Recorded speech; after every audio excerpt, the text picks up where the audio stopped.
परम सम्मानित मंच एवं प्यारे साथियों, मैं 2 घटनाओं के माध्यम से अपनी बात कहने की कोशिश करूंगा। ये गुजरात के राजकोट में रहने वाली एक स्कूल अध्यापिका जयश्री बेन के जीवन की कहानी है। दुनिया की हर माँ की तरह उस माँ ने भी बहुत से सपने देखे, अपने इकलौते बेटे को खूब पढ़ाया लिखाया, अच्छी तालीम दिलाई।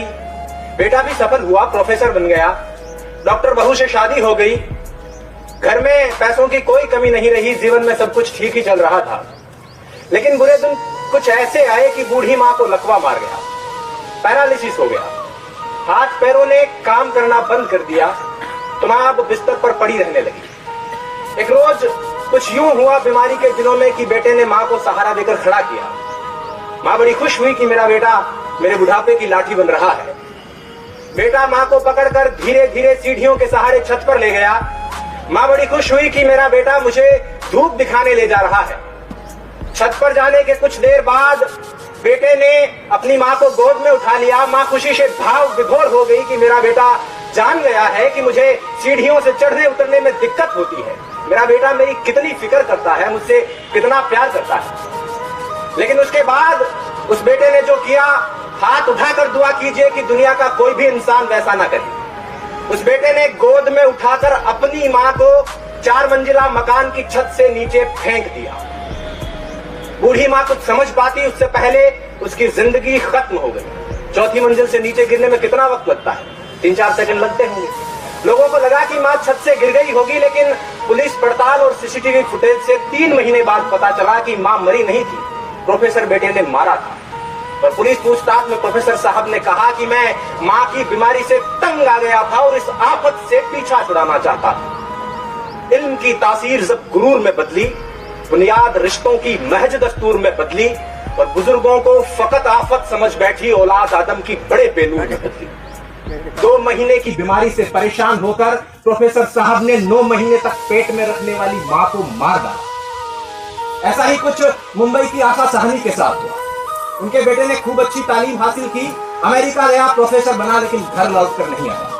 पीछे बूढ़ी माँ इंतजार करते करते एक रोज बिस्तर पर सोते सोते ही मर गई और उसका जिस्म उसी बिस्तर पर पड़ा पड़ा कंकाल में बदलता रहा। बेटे ने 1.5 साल तक कोई खबर नहीं ली और बाद में जब घर लौटकर देखा तो उस बिस्तर पर उन दोनों के रिश्तों की तरह खोखला एक हड्डियों का ढांचा पड़ा था।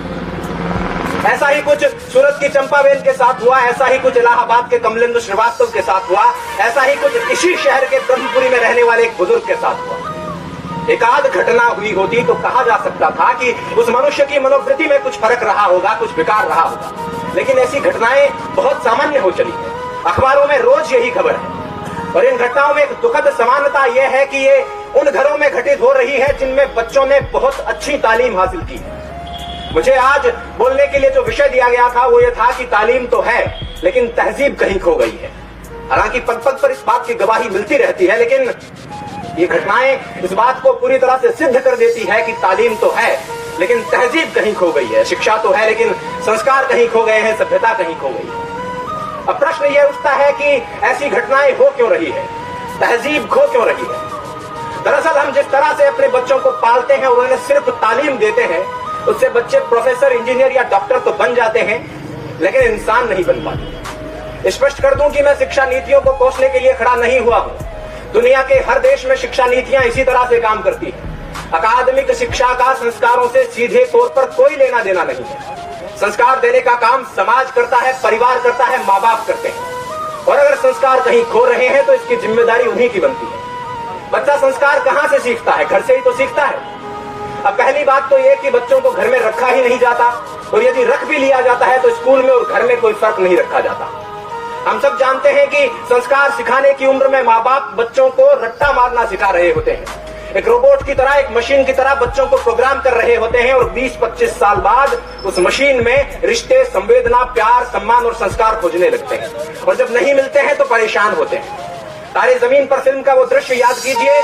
माँ बाप बच्चे को बोर्डिंग स्कूल में छोड़कर रवाना हो रहे हैं। बच्चा पल्लू पकड़कर रोता है कि भीड़ में यूं ना छोड़ो मुझे, घर लौट कर भी आना पाऊं। माँ क्या इतना बुरा हूं मैं, माँ क्या इतना बुरा मेरी माँ। माँ बाप फिर भी निष्ठुर होकर चल देते हैं और जब बाद में बच्चा संवेदनहीन होने लगता है तो बहुत परेशान होते हैं। मैं ऐसे अनेक युवकों को जानता हूं जिनको उनके माँ बाप ने 7-8 साल की उम्र में घर से दूर अच्छी तालीम हासिल करने के लिए भेज दिया था। हालांकि इस बात में कोई दो राय नहीं कि वो अच्छा भविष्य बना लेंगे, अच्छा करियर बना लेंगे, लेकिन एक चीज जो मैं कई बार महसूस करता हूं वो ये है कि उनका अपने माँ बाप के साथ रिश्ता उतना मजबूत नहीं हो पाया है जितना सामान्यतः होना चाहिए। और यदि उनमें से कोई 20-25 साल बाद अपने माँ बाप को घर से निकाल देता है या वृद्धाश्रम में छोड़कर आ जाता है तो मुझे इस बात से कोई अचरज नहीं होगा। करता था तो क्यों किया, अब कर क्यों पछता है। बोया पेड़ बबूल का तो आम कहां से खाए।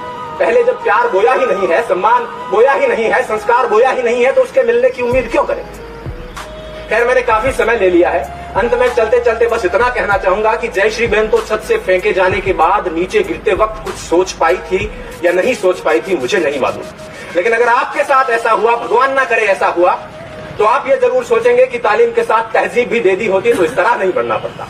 और अगर आप इस पश्चाताप के साथ नहीं मरना चाहते हैं तो अपने आने वाली नस्लों को, अपनी पीढ़ियों को, अपनी औलादों को मशीन बनाने के बजाय मनुष्य बनाने की शुरुआत कर दीजिए। इन्हीं शब्दों के साथ मैं अपनी बात कर रहा हूं।